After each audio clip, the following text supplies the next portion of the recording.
សាខានេះឬក៏បាទអពើអាចិតធ្វើនោះនេះសម្រាប់ចិត្តហ្នឹងបាទអាចិតធ្វើនោះនេះហើយខ្ញុំធ្វើនោះវិញពីដល់កាលវាទៅហ្នឹងវានឹងធ្វើការរឿងរបស់នេះបាទតែសម្រាប់គាត់ចង់ទៅការចិនគឺធ្វើការនឹងនេះ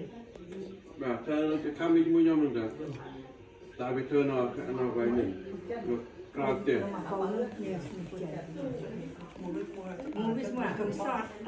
ទៅហៅតាចិន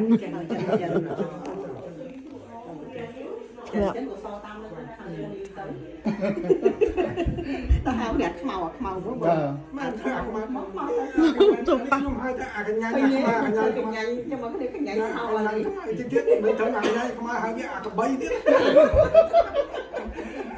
អត់ទេ